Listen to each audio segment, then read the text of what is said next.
The black sedan pulled through the wrought iron gates with mechanical precision.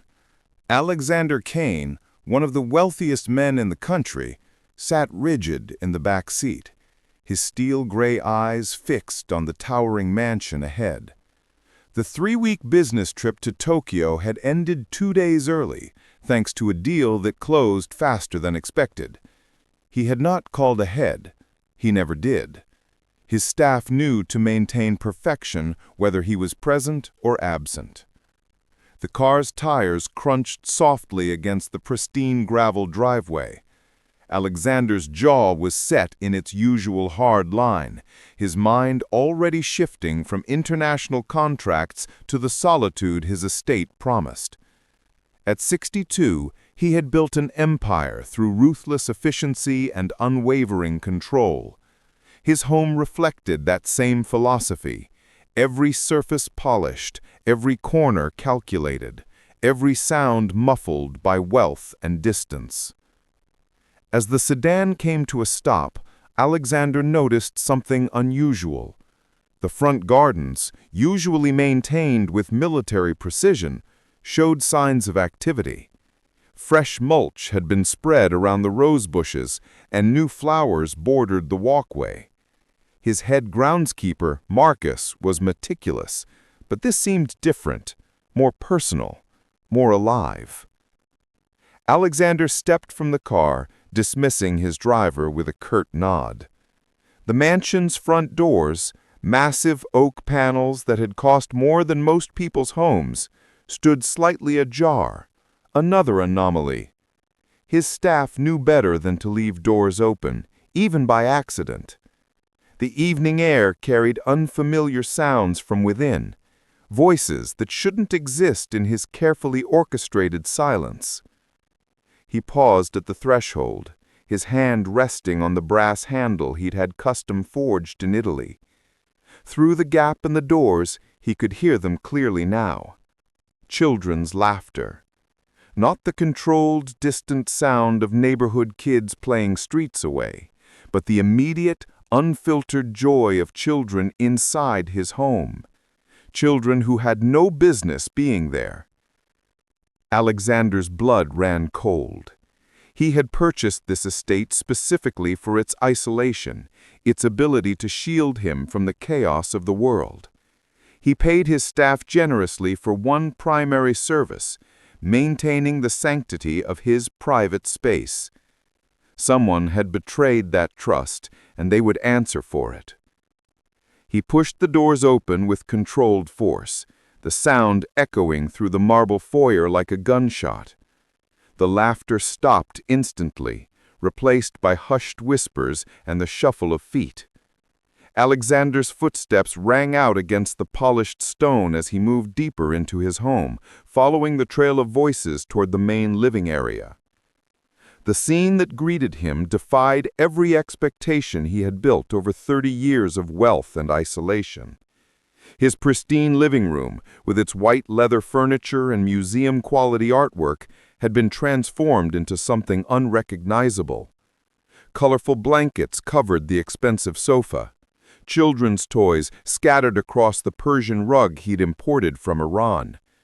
Art supplies covered his glass coffee table, leaving stains that would likely never come out. In the center of it all sat 3 children. 2 boys, maybe 8 and 10 years old, hunched over coloring books with intense concentration.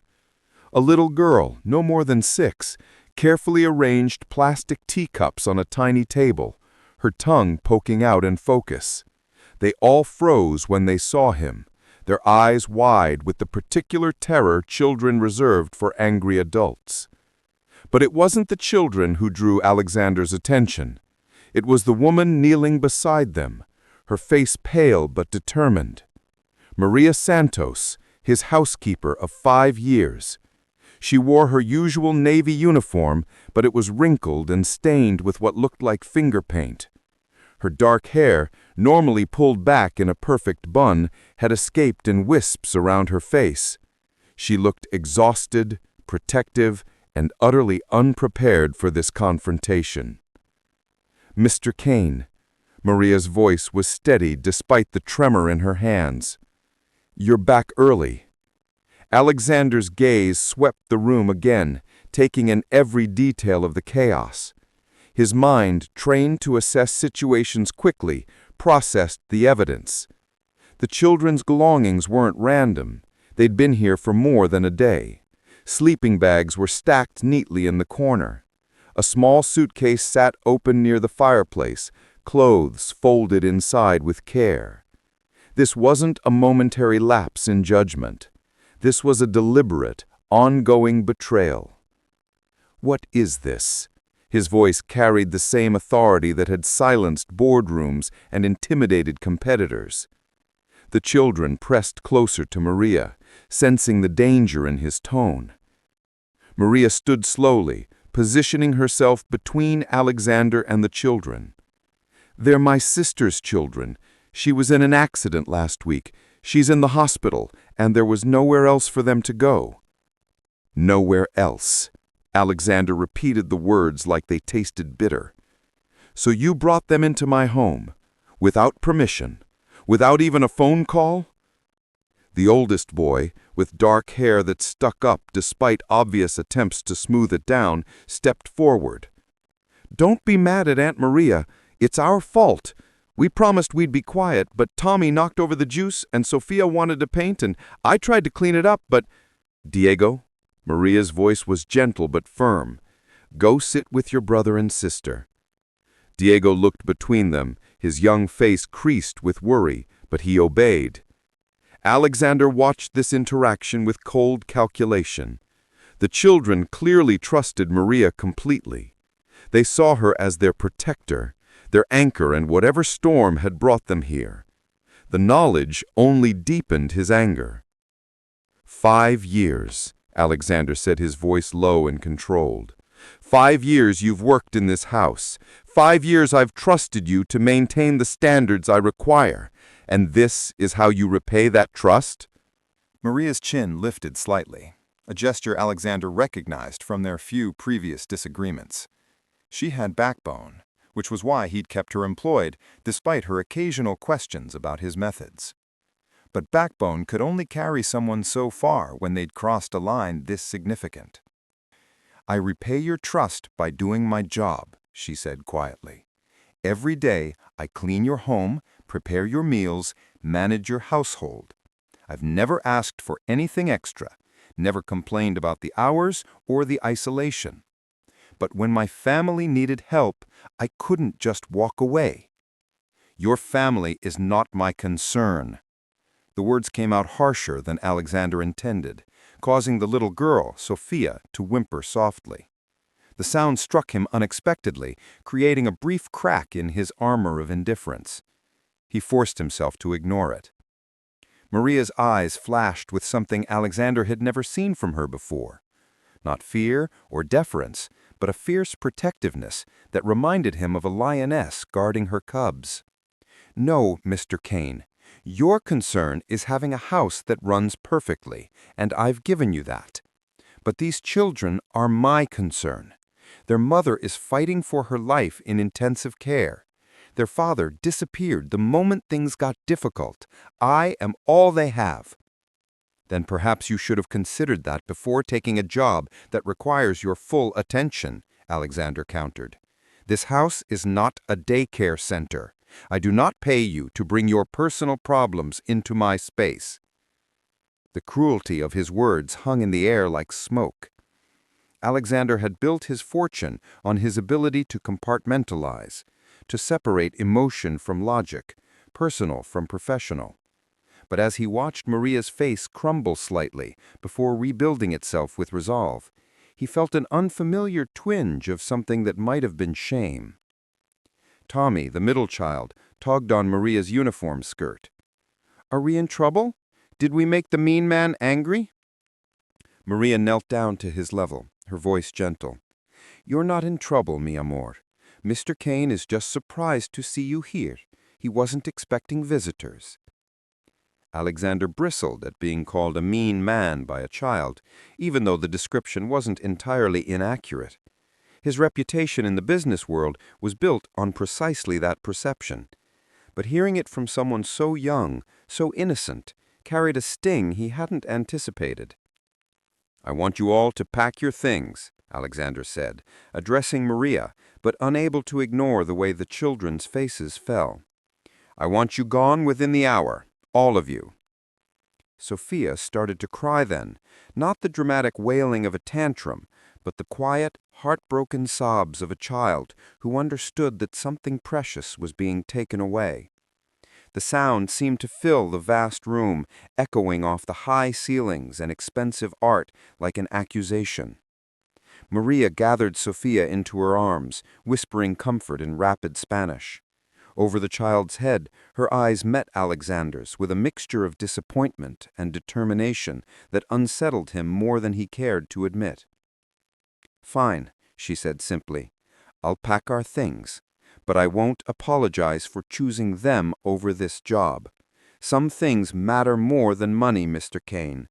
I thought you might understand that, but I was wrong."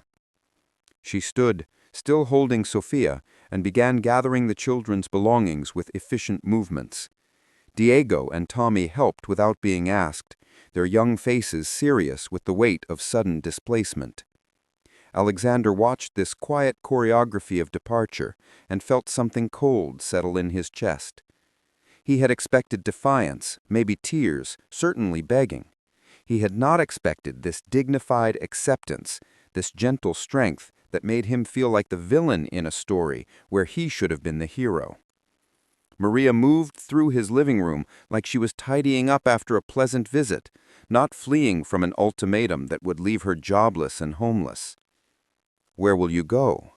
The question escaped before Alexander could stop it. Maria paused in folding a small sweater. "That's not your concern, remember?" The quiet rebuke hit him harder than any shouted accusation could have.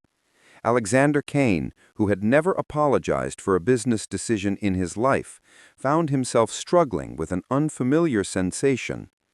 Was it guilt? Regret? He couldn't be certain.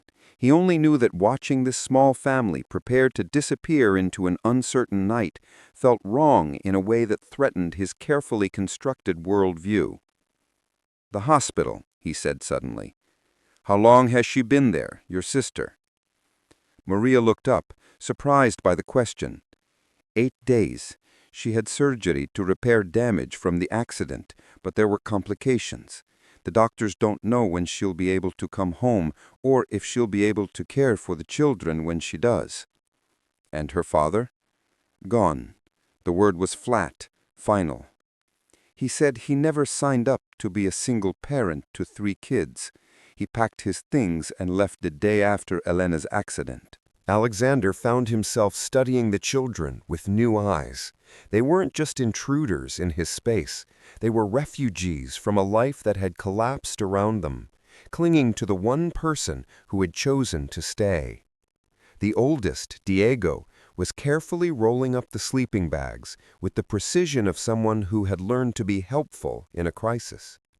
Tommy was collecting toys with the methodical thoroughness of a child who understood that losing things could mean losing everything. And Sophia, despite her tears, was trying to help by stuffing crayons into a small box with determined concentration. These weren't spoiled children making demands. These were survivors, adapting to circumstances beyond their control with a resilience that both impressed and disturbed him. Alexander had built his empire on the assumption that everyone was motivated by self-interest, that loyalty could be bought and sold like any other commodity. But watching Maria choose poverty and uncertainty over abandoning these children challenged that fundamental belief. "You realize," he said carefully, "that I could help you find other arrangements. There are services, programs designed for situations like this." Maria's hands stilled on the sweater she was folding. "You mean foster care?" "I mean professional care, people trained to handle these situations." "People who would separate them," Maria said quietly.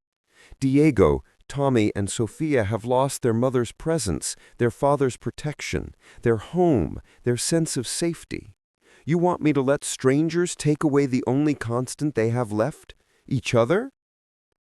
Alexander had no immediate answer. The logic of his suggestion seemed sound from a practical standpoint, but Maria's emotional reasoning carried a weight he wasn't prepared to dismiss. He watched Diego help his little sister zip up her backpack, the gesture so gentle and protective that it reminded Alexander of something he'd buried long ago. His own childhood had been marked by similar upheavals, not through tragedy, but through his parents' relentless pursuit of social climbing and business success. He'd been shuffled between boarding schools and relatives, always temporary, always conditional. He'd learned early that security came from self-reliance, that trusting others to care for you was a luxury he couldn't afford. Maybe that's why this scene disturbed him so much. These children were experiencing the same rootlessness he remembered, but they had something he'd never had, someone willing to sacrifice everything to keep them together. "The house in Connecticut," Alexander heard himself say. The words surprised him as much as they did Maria. "It's been empty since I bought it last year. Basic furniture, utilities connected. You could stay there while you figure out your next steps." Maria's eyes widened. "I don't understand."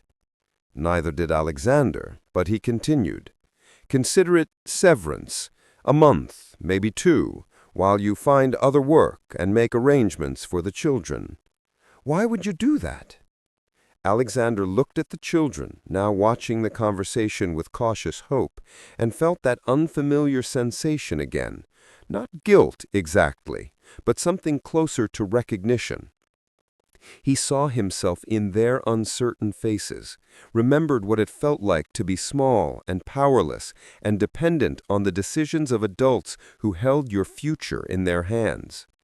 "Because," he said slowly, the words feeling foreign on his tongue, "maybe some situations require more than just following the rules." Maria stood perfectly still for a long moment, Sophia still in her arms, studying Alexander's face as if trying to solve a puzzle. "You're not firing me.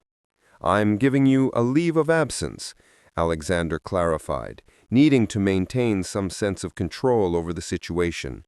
"Unpaid, obviously, but the house is yours to use, and your job will be here when you're ready to return to it."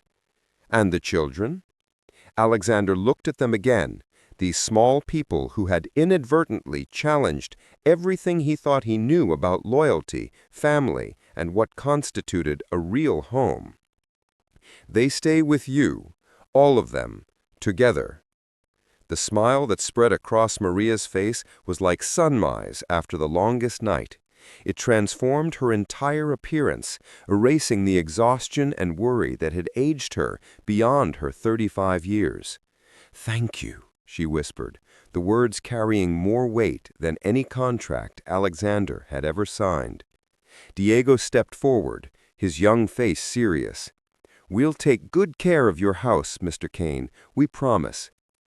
Alexander looked down at this boy who was trying so hard to be a man, carrying responsibilities no child should have to bear, and felt something shift inside his chest. For the first time in decades, his vast mansion felt too empty, too silent, too safe.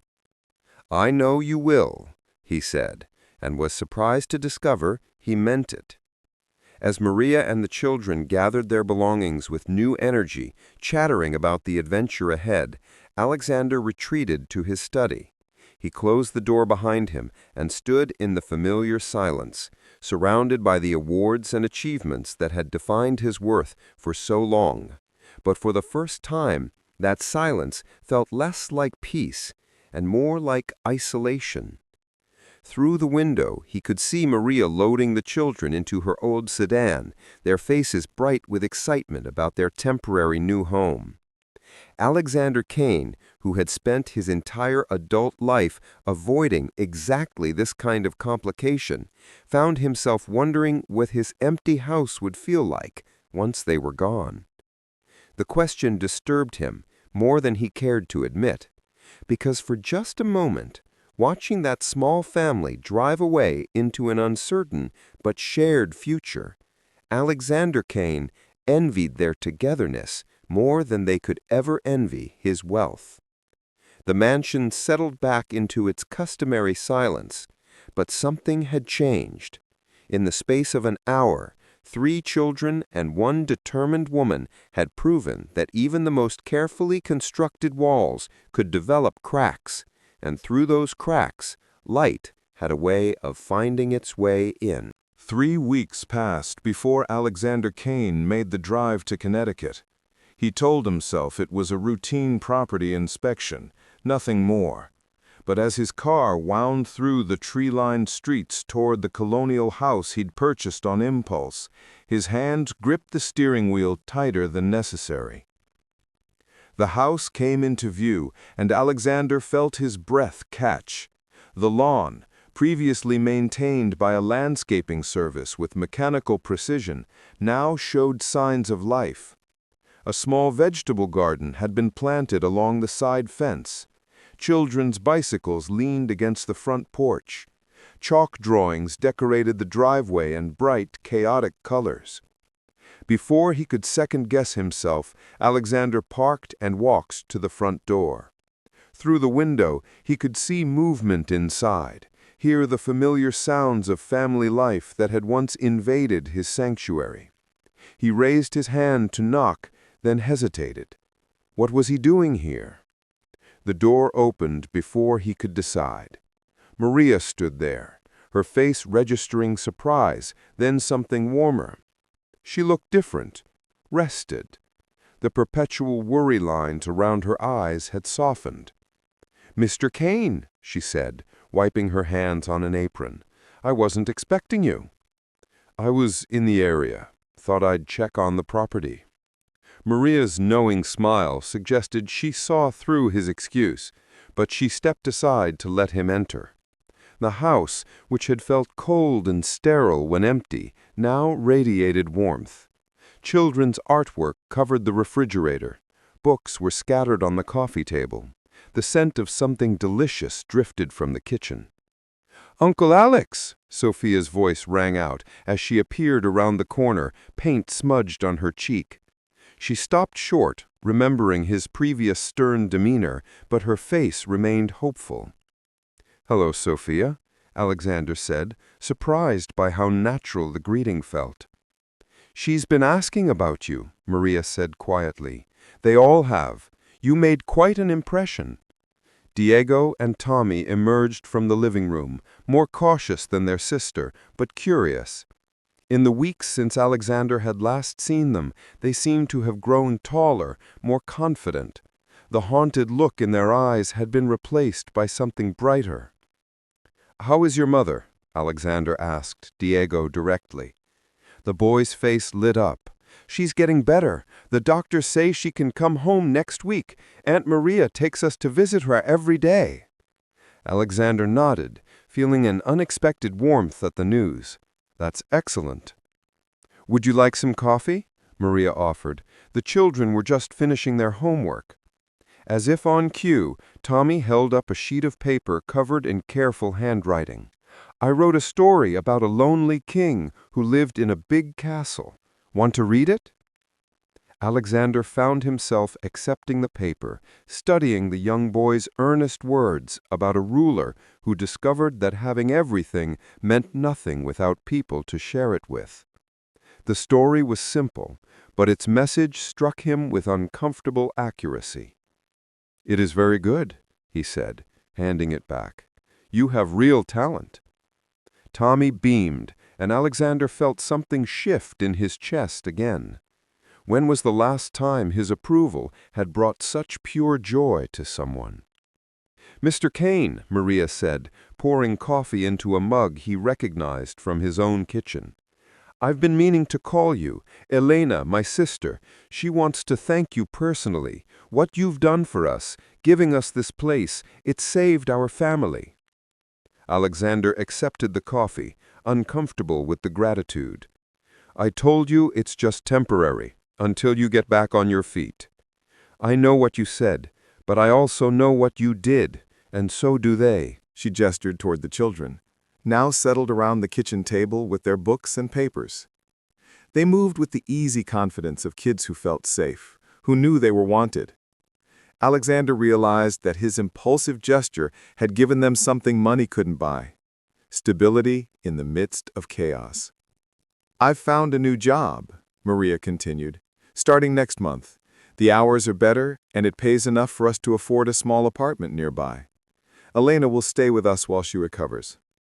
"That's good news," Alexander said, though he felt an unexpected pang at the thought of them leaving.